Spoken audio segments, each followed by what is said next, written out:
வணக்கம். ஜெயா பிளஸ் செய்திகளுக்காக சூர்யா. நான் தனியறையில் இருப்பதால் முகக்கவசம் அணியவில்லை. நீங்கள் கட்டாயம் முகக்கவசம் அணிந்து வெளியில் செல்லுங்கள். விரிவான செய்திகளை பார்ப்பதற்கு முன்பாக தலைப்புச் செய்திகளை பார்க்கலாம். பாலிவுட் நடிகர் ஷாருக்கானின் மகன் ஆரியன் கானுக்கு ஜாமீன். போதைப் பொருள் பயன்படுத்தியதாக தொடரப்பட்ட வழக்கில் மும்பை உயர்நீதிமன்றம் உத்தரவு.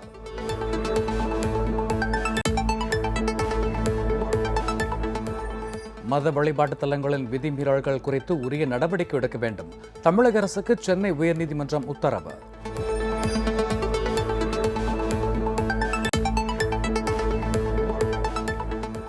பசுமை பட்டாசு என்ற பெயரில் போலியான பட்டாசுகளை விற்க யாரையும் அனுமதிக்க முடியாது. QR கோடு கூட போலியாக இருப்பதாக உச்சநீதிமன்ற நீதிபதிகள் வேதனை.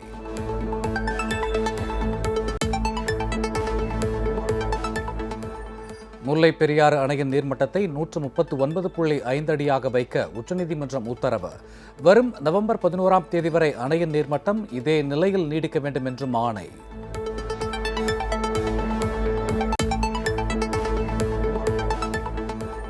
நாட்டின் பல்வேறு மாநிலங்களிலும் AY4.2 என்ற உருமாற்றம் பெற்ற கொரோனா வைரஸ் பரவல். மக்கள் மிகுந்த கவனத்துடன் இருக்க வேண்டும் என மருத்துவர்கள் எச்சரிக்கை.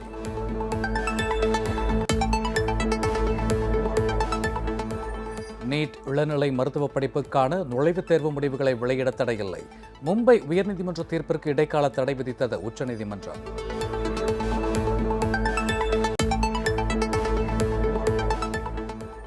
ஜம்மு காஷ்மீர் பள்ளத்தாக்கில் பேருந்து கவிழ்ந்த விபத்தில் 8 பேர் உயிரிழப்பு.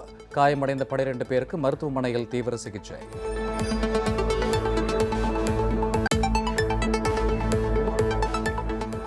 போதைப் பொருள் வழக்கில் ஆரியன் கான் கைது செய்யப்பட்டது தொடர்பான வழக்கு. முக்கிய சாட்சியாக கருதப்படும் கிரண் கோசாவி கைது செய்யப்பட்டதாக மகாராஷ்டிர போலீசார் அறிவிப்பு.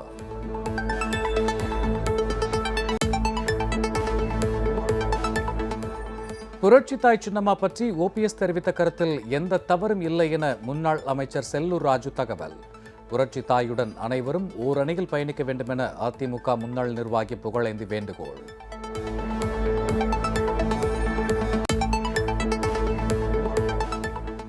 சத்துணவு திட்டத்தின் கீழ் பள்ளி மாணவர்களுக்கு வழங்கப்பட்ட கெட்டுப்போன முட்டைகள். திருப்பூர் சம்பவத்தில் சமையல் பணியாளர் தற்காலிக பணி நீக்கம்.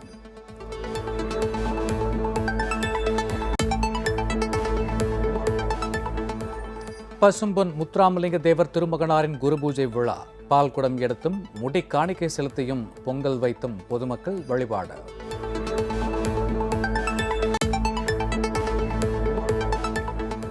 வங்கக்கடலில் உருவான புதிய காற்றழுத்த தாழ்வு பகுதி. 5 மாவட்டங்களில் இன்று மிக கனமழை பெய்யும் என வானிலை ஆய்வு மையம் அறிவிப்பு.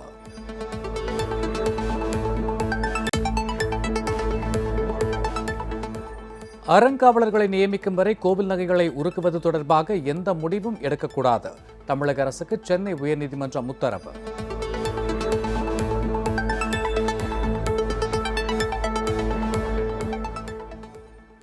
இனி விரிவான செய்திகளை பார்க்கலாம்.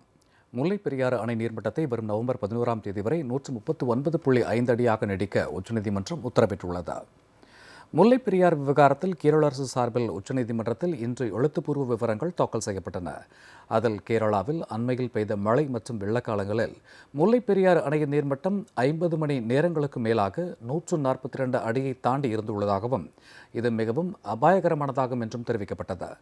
எவ்வளவுதான் பராமரித்தாலும் அணை தற்போது சீர்குலையும் நிலையில் உள்ளதாகவும் புதிய அணை கட்டுவதே தீர்வாகும் என்றும் குறிப்பிட்டுள்ளது. இதைத் தொடர்ந்து இன்று பிற்பகல் வழக்கு விசாரணைக்கு வந்தது. அப்போது முல்லை பெரியாறு அணையின் நீர்மட்டம் ஏற்கனவே 142 அடியாக இருந்தாலும் மழை பெய்யும் போது நீர்மட்டம் மேலும் உயரும்.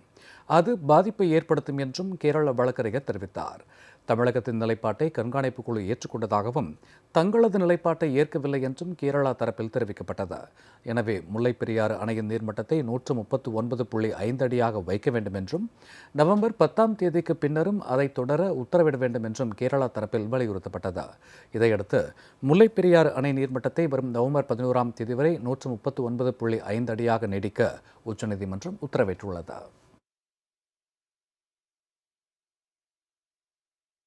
மயிலாடுதுறை மாவட்டத்தில் சம்பா பயிர் காப்பீடு திட்டத்தில் முறைகேடுகள் நடைபெறுவதாக கூறி ஆயிரக்கணக்கான விவசாயிகள் கண்டன பேரணியில் ஈடுபட்டதுடன் மாவட்ட ஆட்சியர் அலுவலகத்தை முற்றுகையிட்டு ஆர்ப்பாட்டத்தில் ஈடுபட்டனர். கோரிக்கைகள் நிறைவேற்றப்படாவிட்டால் தொடர் போராட்டங்களில் ஈடுபடப் போவதாக விவசாயிகள் தெரிவித்தனர். சில விவசாயிகளுக்கு ஒரு ஏக்கருக்கு 305 ரூபாய் வழங்கப்பட்டிருக்கிறது. விவசாயி கட்ட பிரீமியமே 472 ரூபாய். ஆனால் அவனுக்கு 305 ரூபாய் இன்றைக்கு இழப்பீடாக வழங்கப்பட்டிருக்கிறது. இந்த இழப்பீட்டில் என்ன கோளாறுன்னு பார்த்தீங்கன்னா, வருவாய்த்துறை, புள்ளியியல் துறை, வேளாண் துறை, இன்சூரன்ஸ் கம்பெனி இவர்களெல்லாம் சேர்ந்து முடிவெடுத்தோம். இதில் ஏதோ குளறுபடி நடந்திருக்கிறது. ஆகவே அந்த குளறுபடியை நீக்கி விடுபட்ட விவசாயிகளுக்கும் இழப்பீட்டுத் தொகையை வழங்க வேண்டும் என்றுதான் இன்றைக்கு ஆயிரக்கணக்கான விவசாயிகள் இங்கே அமைதியாக வருகை புரிந்து மாவட்ட ஆட்சியரிடம் மனு கொடுக்க இருக்கிறார்கள். தீபாவளியொட்டி கட்டிட தொழிலாளர்கள் மற்றும் அமைப்பு சாரா தொழிலாளர்களுக்கு பரிசு கூப்பன் வழங்கப்படும் என புதுச்சேரி முதல்வர் திரு ரங்கசாமி அறிவித்துள்ளார். இது தொடர்பாக பேசிய அவர், 18 வயதிற்கு மேற்பட்ட அனைத்து ஆதிதிராவிடர் மற்றும் பழங்குடியினர் மக்களுக்கும் இலவச வேஷ்டி சேலைக்கு பதிலாக 500 ரூபாய் வழங்கப்படும் என்று குறிப்பிட்டார். அமைப்பு சாரா தொழிலாளர்களுக்கு 1000 ரூபா கூப்பனும், கட்டிட தொழிலாளர் சங்க சார்ந்த கட்டிட தொழிலாளர் போர்டு 3000 கூப்பனும் விரைவில் வழங்கப்படும். இதில் இந்த இலவச வேலை திட்டத்தில் சுமார் 23,000 குடும்பங்கள் பயனாளிகள். இது 1,25,000 நபர்களுக்கு சுமார் 1,20,000 நபர்களுக்கு இந்த பயன் கிடைக்கும். பால் கொள்முதல் விலையை உயர்த்தி வழங்க வேண்டும் என தமிழ்நாடு பால் உற்பத்தியாளர்கள் நலச்சங்கத்தினர் தமிழக அரசுக்கு வலியுறுத்தியுள்ளனர். தமிழ்நாடு பால் உற்பத்தியாளர்கள் நலச்சங்கத்தின் தலைவர் செங்கோட்டு வேலுவின் 1ஆம் ஆண்டு நினைவு நாளை ஒட்டி சேலம் ஆவின் பால் பண்ணை முன்பு நினைவேந்தல் நிகழ்ச்சி நடைபெற்றது. இதில் அவரது உருவப்படத்திற்கு தமிழ்நாடு பால் உற்பத்தியாளர்கள் நலச்சங்கத்தினர் மற்றும் விவசாயிகள் மலர் தூவி அஞ்சலி செலுத்தினர். பின்னர் செய்தியாளர்களிடம் பேசிய அச்சங்கத்தின் சட்ட ஆலோசகர் திரு ராஜேந்திரன், பசும்பால் 1 லிட்டருக்கு 42 ரூபாயாகவும் எருமைப்பால் 1 லிட்டருக்கு 55 ரூபாயாகவும் உயர்த்தி வழங்க வேண்டும் என வலியுறுத்தினார். தமிழக அரசு ஆவின் பால் விலையை லிட்டருக்கு 3 ரூபாய் குறைத்துள்ளது நுகர்வோர்களுக்கு மட்டுமே லாபம் என்றும், இதனால் பணியாளர்களுக்கு ஊதியம் வழங்கக்கூட முடியாத நிலை உருவாகியிருப்பதாக அவர் வேதனை தெரிவித்தார். விற்பனை விலையை குறைத்ததன் மூலம் நுகர்வோருக்கு லாபம் அடைந்திருக்கிறார்கள். ஆனால் இங்கே இருக்கிற பணியாளர்களுக்கு சம்பளம் தருவதிலே சிரமம் ஏற்படுகிறது. எங்களுடைய பாலை விற்றுமுதல் செய்வதிலே தான், அந்த வியாபார லாபத்தில் தான் ஒன்றியத்தினுடைய பணியாளர்களுக்கும் இங்கே இருக்கிற இணையத்தினுடைய பணியாளர்களுக்கும் சம்பளம் கொடுக்க இயலும். பசும்பாலுக்கு லிட்டருக்கு 42 ரூபாய் அளவுக்கு உயர்த்தி கொடுக்க வேண்டும் என்று அரசுக்கு நாங்கள் முன்மொழிவுகளை அனுப்பியிருக்கிறோம். எருமைப்பாலுக்கு லிட்டருக்கு 55 ரூபாயாக உயர்த்தி கொடுத்துட வேண்டும் என்று கேட்டுக்கொள்கிறோம். கள்ளக்குறிச்சி மாவட்டம் சங்கராபுரத்தில் உள்ள பட்டாசு கடையில் விபத்து ஏற்பட்டதைத் தொடர்ந்து விழுப்புரத்தில் உள்ள பட்டாசு கடைகளில் மாவட்ட ஆட்சியர், எஸ்பி ஆகியோர் சோதனை மேற்கொண்டனர். இதில் அனுமதியின்றி பட்டாசுகளை பதுக்கி வைத்திருந்த குடோனுக்கு சீல் வைத்தனர். கள்ளக்குறிச்சி மாவட்டம் சங்கராபுரத்தில் கடந்த 2 நாட்களுக்கு முன்பு பட்டாசு கடையில் ஏற்பட்ட பயங்கர தீ விபத்தில் சிக்கி 7 பேர் உயிரிழந்தனர். இச்சம்பவத்தை தொடர்ந்து கள்ளக்குறிச்சி மற்றும் விழுப்புரம் மாவட்டங்களில் திறக்கப்பட்ட பட்டாசு கடைகளில் அதிகாரிகள் தீவிர சோதனை மேற்கொண்டு வருகின்றனர். விழுப்புரம் நகருக்குட்பட்ட நேருஜி சாலை, காமராஜர் வீதி, கம்பன் நகர் உள்ளிட்ட பல்வேறு இடங்களில் உள்ள பட்டாசு கடை மற்றும் குடோன்களில் மாவட்ட ஆட்சியர் திரு மோகன், மாவட்ட காவல்துறை கண்காணிப்பாளர் திரு ஸ்ரீநாதா, மாவட்ட தீயணைப்பு அலுவலர் திரு ராபின் காஸ்ட்ரோ ஆகியோர் அதிரடி சோதனை நடத்தினர். அப்போது கம்பன் நகர் பகுதியில் உள்ள பட்டாசு கிடங்கு ஒன்றில் அனுமதிக்கப்பட்ட அளவை காட்டிலும் டன் கணக்கிலான பட்டாசுகள் பதுக்கி வைக்கப்பட்டிருந்தது கண்டறியப்பட்டது. இதனைத் தொடர்ந்து குடோனுக்கு சீல் வைக்க மாவட்ட ஆட்சியர் திரு மோகன் உத்தரவிட்டார். இன்னைக்கு விழுப்புரம் முனிசிபாலிட்டியில் உள்ள கடைகள்லாம் ஆய்வு பண்ணிட்டு இருக்கோம். எந்தெந்த கடையில் லைசன்ஸ் இருக்கோ அந்த கடையில் லைசன்ஸ் கண்டிஷன்ஸை அடையர் பண்ணுறாங்களான்றதை பார்க்குறோம். லைசன்ஸ் கண்டிஷன்ஸை பார்த்தீங்கன்னா ஸ்லைட்டஸ்ட் டீவியேஷன்ஸ் இருந்தால் கூட கடுமையான நடவடிக்கை எடுக்கப்படும். எந்தெந்த இதிலெல்லாம் அன்ஆத்தரைஸ்டாக லைசன்ஸ் இல்லாமல் பண்ணுறாங்களோ அவங்க மேலே அவங்க கடையில் சீல் வச்சுட்டு உரிய சட்ட நடவடிக்கை எடுக்கப்படும். லைசன்ஸ் வாங்கினவங்க லைசன்ஸ் கண்டிஷன்ஸை வயலேட் பண்ணாலும் அவங்க மீது பார்த்தீங்கன்னா கடுமையான நடவடிக்கை எடுக்கப்படும். பாலிவுட் நடிகர் ஷாருக்கான் மகன் ஆரியன் கானுக்கு மும்பை உயர்நீதிமன்றம் ஜாமீன் வழங்கியது. மும்பையிலிருந்து கடந்த 2ஆம் தேதி இரவு கோவா சென்ற சொகுசு கப்பலில் போதைப் பொருட்கள் பயன்பாட்டுடன் கூடிய ஆடம்பர விருந்து நடைபெற்றதாக புகார் எழுந்தது. இது தொடர்பாக பிரபல ஹிந்தி நடிகர் ஷாருக் கான் மகன் ஆரியன் கான் உள்ளிட்ட பலரை போதைப்பொருள் தடுப்பு பிரிவு NCB அதிகாரிகள் கைது செய்தனர். இதனைத் தொடர்ந்து ஜாமீன் கோரி மும்பை போதைப்பொருள் தடுப்பு சிறப்பு நீதிமன்றத்தில் ஆரியன் கான் உள்பட 3 தாக்கல் செய்த மனுக்கள் தள்ளுபடி செய்யப்பட்டன. இதனை எதிர்த்து மும்பை உயர்நீதிமன்றத்தில் மேல்முறையீட்டு மனு தாக்கல் செய்யப்பட்டது. ஆரியன் கானிடமிருந்து போதைப்பொருள் எதுவும் கைப்பற்றப்படாத நிலையில் அவரை நீண்ட நாள் சிறையில் வைத்திருப்பது முறையல்ல என்று ஆரியன் கான் சார்பில் ஆஜரான முன்னாள் அரசு தலைமை வழக்கறிஞர் முகுல் ரோத்தகி வாதிட்டார். இருதரப்பு வாதங்களை கேட்டறிந்த நீதிபதி ஆரியன் கானுக்கு ஜாமீன் வழங்கி உத்தரவிட்டார். மேலும் இந்த வழக்கு தொடர்பாக கைது செய்யப்பட்ட அர்பாஸ் மர்ச்சன்ட், முன்முன் டச்மேச்சா ஆகியோருக்கும் ஜாமீன் வழங்கப்பட்டுள்ளது. ஜாமீன் வழங்கப்பட்டதை அடுத்து நாளையோ அல்லது நாளை மறுநாளோ ஆரியன் கான் சிறையிலிருந்து விடுவிக்கப்படுவார் என எதிர்பார்க்கப்படுகிறது. புரட்சித்தாய் சின்னம்மா தஞ்சாவூரிலிருந்து புறப்பட்டு திருச்சி வழியாக மதுரை சென்றடைந்தார். வழிநெடுகிலும் கழகத்தினர் பட்டாசு வெடித்து மேளதாளங்கள் முழங்க வாழ்த்து முழக்கங்களை எழுப்பி சின்னம்மாவிற்கு உற்சாக வரவேற்பு அளித்தனர்.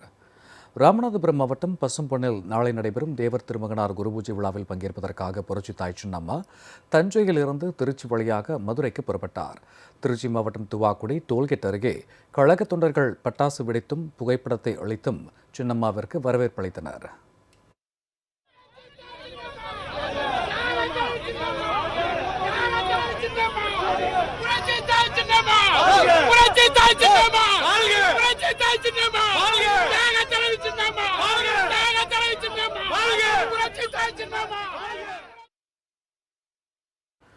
திருச்சி மாவட்டம் தஞ்சை தேசிய நெடுஞ்சாலை பால் பண்ணை அருகே தொண்டர்கள் பட்டாசு வெடித்து புரட்சித்தாய் சின்னம்மாவிற்கு வரவேற்பு அளித்தனர். அப்போது தொண்டர்கள் வாழ்த்து முழக்கங்களை எழுப்பினர். ஸ்ரீரங்கம் கோவில் பிரசாதம் சின்னம்மாவிற்கு வழங்கப்பட்டது.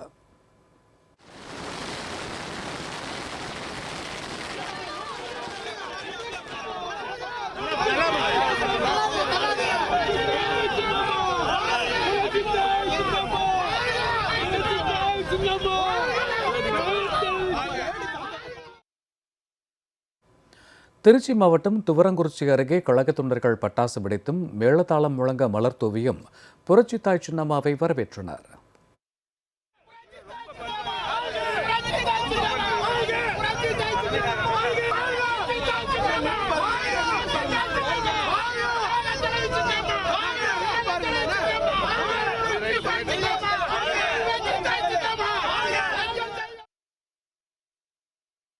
புரட்சித்தாய் சின்னம்மா மதுரை செல்லும் வழியில் மேலூர் அருகே நூற்றுக்கணக்கான தொண்டர்கள் பட்டாசு வெடித்தும் ஆள் உயர மாலை அளித்தும் எழுச்சிமிகு வரவேற்பு அளித்தனர்.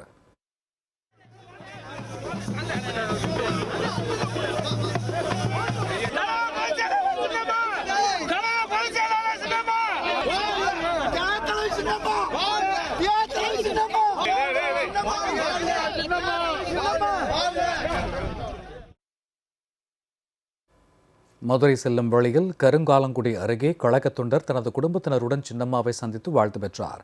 அப்போது அவரது குழந்தைகள் சின்னம்மாவிற்கு புத்தகத்தை பரிசளித்தனர். அதனை இன்முகத்துடன் பெற்றுக்கொண்ட சின்னம்மா அந்த குழந்தைகளுக்கு இனிப்புகள் வழங்கி மகிழ்வித்தார்.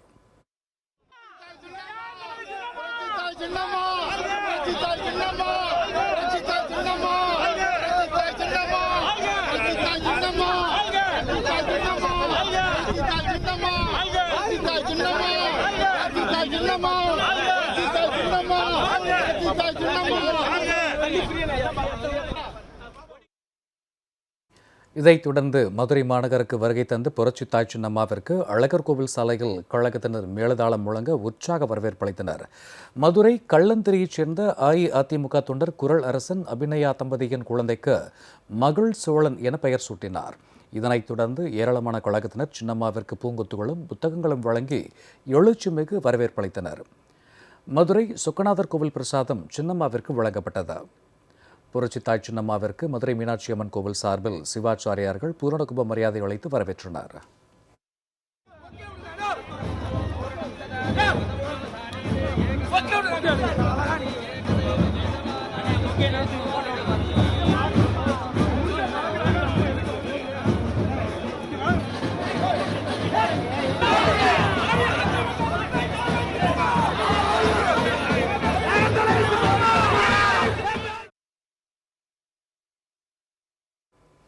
இனிவரும் செய்திகளை வேகச் செய்திகளாக பார்க்கலாம். பெரம்பலூர் மாவட்டம் சிறுவாச்சூரில் கோவில் சாமி சிலைகள் உடைக்கப்பட்டதை கண்டித்து பொதுமக்கள் சாலை மறியலில் ஈடுபட்டனர். பெரியமலையில் உள்ள பெரியசாமி, செங்கமலையார் கோவில்களில் உள்ள சுவாமிகளை மர்ம நபர்கள் சேதப்படுத்தியுள்ளனர். இதேபோன்று சிவகாசியில் பெரியாண்டவர் கோவிலில் உள்ள சிலைகளும் சேதப்படுத்தப்பட்டன. சாமி சிலைகளை சேதப்படுத்தியவர்களை கைது செய்ய கோரி சிறுவாச்சூர் தேசிய நெடுஞ்சாலையில் கிராம மக்கள் போராட்டத்தில் ஈடுபட்டனர்.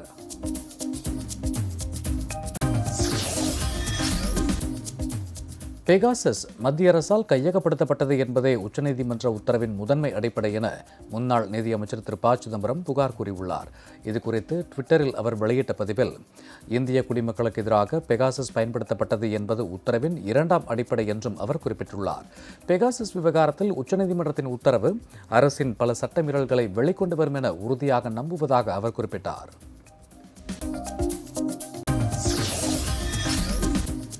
கேரளாவில் 6 மாதங்களுக்கு பிறகு திரையரங்குகள் இன்று திறக்கப்பட்டன.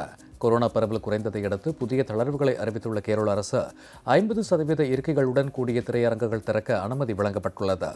இன்று திரையரங்குகள் திறக்கப்பட்ட நிலையில் ஒவ்வொரு காட்சிக்கு பிறகும் திரையரங்குகள் தூய்மைப்படுத்தப்பட வேண்டும் என்றும் கொரோனா தடுப்பு விதிமுறைகளை பின்பற்ற வேண்டும் என்றும் கூறப்பட்டுள்ளது.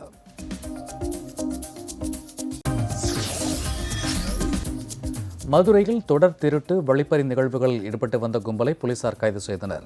மதுரையில் பல்வேறு பகுதிகளில் நடைபெற்ற திருட்டுச் சம்பவங்கள் தொடர்பாக விசாரணை மேற்கொண்ட போலீசார் சிசிடிவி கேமரா காட்சிகளின் அடிப்படையில் தேனி, மதுரையைச் சேர்ந்த 5 பேர் கொண்ட கும்பலை கைது செய்தனர். அவர்களிடமிருந்து 22 லட்சம் ரூபாய் மதிப்புள்ள 55 சவரன் தங்க நகைகள், 18,000 ரூபாய் மதிப்புள்ள 1 கிலோ வெள்ளி பொருட்கள், 2 இருசக்கர வாகனங்கள் மற்றும் 42,000 ரூபாய் ஆகியவை பறிமுதல் செய்யப்பட்டன.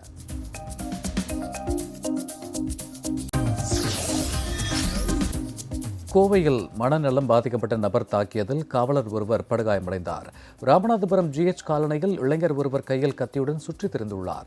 அவரை அவ்வழியாக ரோந்து சென்ற காவலர் ஒருவர் பிடிக்க முயன்றபோது அந்த இளைஞர் காவலரையும் அவரது வாகனத்தையும் தாக்கியுள்ளார். இதில் காவலரின் தலையில் பலத்த காயம் ஏற்பட்டது.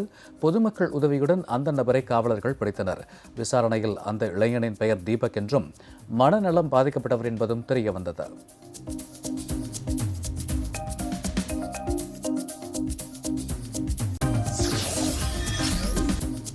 திருப்பூர் மாவட்டம் உடுமலை அருகே ATM இயந்திரத்தை உடைத்து பணம் திருட முயன்ற நபரை போலீசார் தேடி வருகின்றனர். ஏரிப்பாளையத்தில் மின்வாரிய அலுவலகம் அருகே உள்ள ATM இயந்திரத்தை இன்று அதிகாலை மர்ம நபர் ஒருவர் உடைத்து பணத்தை திருட முயன்றுள்ளார். எனினும் அவரது முயற்சியில் தோல்வி முட்டிந்ததால் விரக்தியில் அங்கிருந்து தப்பி ஓடினார். இது தொடர்பாக CCTV கேமரா காட்சிகளின் அடிப்படையில் போலீசார் விசாரித்து வருகின்றனர்.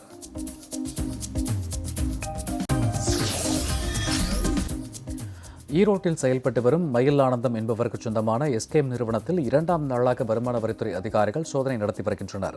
வரி ஏய்ப்பு மோசடி செய்யப்பட்டதாக எழுந்த புகாரின் அடிப்படையில் இந்நிறுவனத்திற்கு சொந்தமாக உள்ள 11 இடங்களில் வருமான வரித்துறையினர் சோதனையில் ஈடுபட்டனர். அந்நிறுவனத்தின் கிளைகளான கால்நடை தீவன உற்பத்தி ஆலை, சமையல் எண்ணெய் ஆலை, முட்டை ஏற்றுமதி அலுவலகம் உள்ளிட்ட இடங்களில் சோதனை நடைபெற்று வருகின்றது.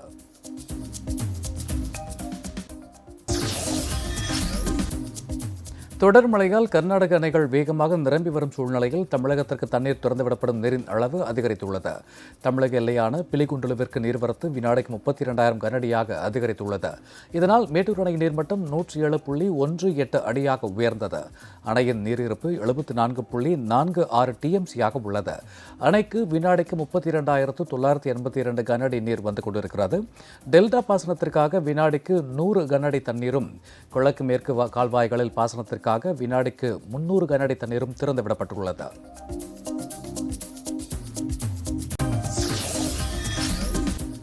ஆதி திராவிடர் நல விடுதிகளில் தங்கி பயிலும் மாணவர்களுக்கு பண்டிகை நாட்களில் வழங்கப்படும் சிறப்பு உணவு கட்டணத்தை உயர்த்தி தமிழக அரசு அரசாணை வெளியிட்டுள்ளது. பள்ளி விடுதி மாணவர்களுக்கான உணவுத் தொகை 20 ரூபாயிலிருந்து 40 ரூபாயாகவும், கல்லூரி விடுதி மாணாக்கர்களுக்கு 40 ரூபாயிலிருந்து 80 ரூபாயாகவும் உயர்த்தி வழங்கப்படும் என தமிழக அரசு தெரிவித்துள்ளது.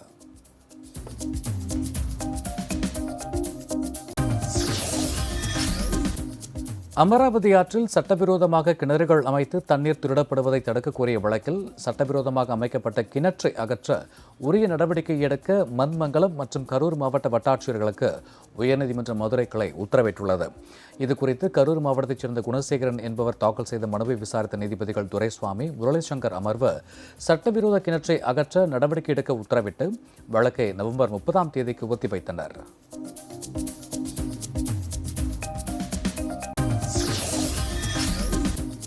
கொரட்டூர் அருகே காரை வழிமறித்து பியர் பாட்டிலால் தாக்கி செல்போன் மற்றும் பணத்தை வழிப்பறித்த நபர்களை காரில் விரட்டிச் சென்று பிடித்து போலீசில் ஒப்படைத்த நபருக்கு பாராட்டுகள் குவிந்து வருகின்றன. புகாரின் அடிப்படையில் ஆய்வாளர் திரு ராஜீவ் பிரின்ஸ் ஆரோன் தலைமையில் போலீசார் வழக்கு பதிந்து விசாரித்து வருகின்றனர். தொடர்ந்து வழிப்பறியில் ஈடுபட்டது சென்னை அயனாவரம் டிவிஎஸ் நகரைச் சேர்ந்த பாஸ்கர் மற்றும் ஆகாஷ் என்பதும் தெரியவந்தது.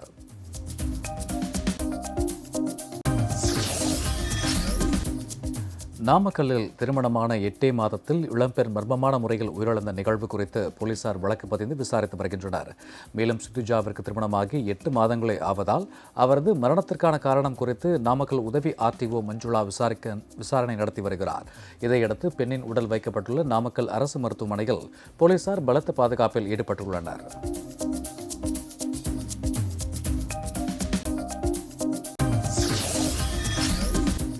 சிவகங்கை மாவட்டம் திருப்பத்தூர் அருகே சாலையில் கீழே கிடந்த பணக்கட்டை காவல் ஆய்வாளரிடம் ஒப்படைத்த கல்லூரி மாணவர்களுக்கு சமூக வலைதளங்களில் பாராட்டுகள் குவிக்கின்றன.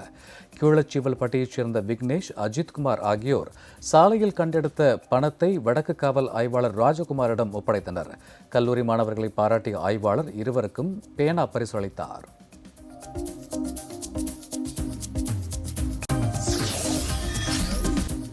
இலங்கை கடற்படை கப்பல் மோதி மீன்பிடி படகு மூழ்கடிக்கப்பட்டதால் புதுக்கோட்டை மாவட்டத்தைச் சேர்ந்த மீனவர் ராஜ்கிரண் உயிரிழந்த சம்பவத்திற்கு நடவடிக்கை எடுக்காத மத்திய மாநில அரசுகளை கண்டித்து கன்னியாகுமரியில் தமிழ்நாடு மீன்பிடி தொழிற்சங்க கூட்டமைப்பினர் கண்டன ஆர்ப்பாட்டம் நடத்தினர். ஆர்ப்பாட்டத்தில் மீனவர் ராஜ்கிரண் குடும்பத்தில் ஒருவருக்கு அரசு வேலை வழங்க வேண்டும் என்றும் அவர்கள் கோரிக்கை வைத்தனர். இந்த கண்டன ஆர்ப்பாட்டத்தில் ஏராளமான மீனவர்கள் கலந்து கொண்டனர்.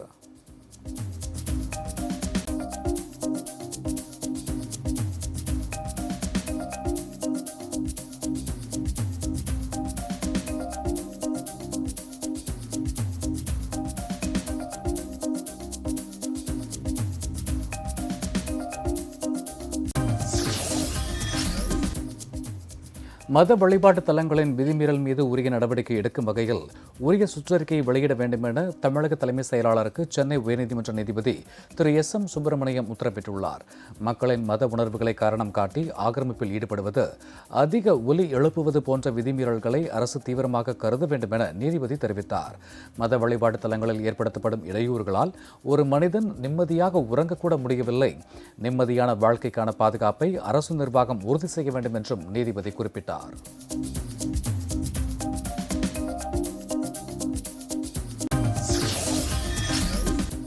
பாகிஸ்தான் அணி கிரிக்கெட் வீரர்களை பாராட்டி வாட்ஸ்ஆப்பில் ஸ்டேட்டஸ் வைத்தமைக்காக கைது செய்யப்பட்ட காஷ்மீர் மீனவர்களை உடனடியாக விடுவிக்க வேண்டும் என உத்தரப்பிரதேச அரசை ஜம்மு காஷ்மீர் முன்னாள் முதல்வர் திருமதி மெஹபூபா முஃப்தி வலியுறுத்தியுள்ளார். சில நாட்களுக்கு முன்பு நடைபெற்ற இந்தியா பாகிஸ்தான் இடையிலான T20 கிரிக்கெட் போட்டியில் பாகிஸ்தான் அணி வென்றது. பாகிஸ்தான் வீரர்களின் ஆட்டத்தை பாராட்டி ஸ்டேட்டஸ் வைத்தமைக்காக ஆக்ராவில் படித்து வந்த காஷ்மீரைச் சேர்ந்த கல்லூரி மாணவர்கள் கைது செய்யப்பட்டது நினைவு கூறத்தக்கது.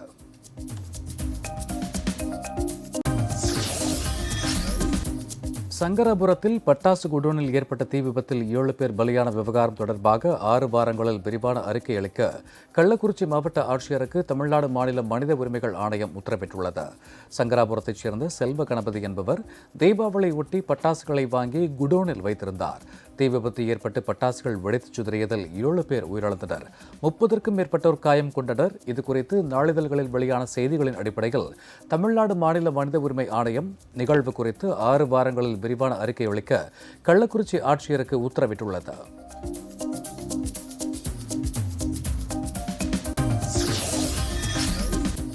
பெகாசஸ் ஒட்டுக்கேட்பு விவகாரம் குறித்து விசாரிக்க குழு அமைத்து உத்தரவிட்ட உச்சநீதிமன்ற நடவடிக்கைக்கு சிவசேனா மூத்த தலைவர் திரு சஞ்சய் ராவத் வரவேற்பு தெரிவித்துள்ளார். பத்திரிகையாளர்கள், அரசியல் தலைவர்கள் என பலரின் செல்போன்கள் ஒட்டு கேட்கப்பட்ட இந்த விவகாரத்தில் உச்சநீதிமன்றம் தலையீடு முக்கியத்துவம் வாய்ந்தது என்றும் தெரிவித்தார்.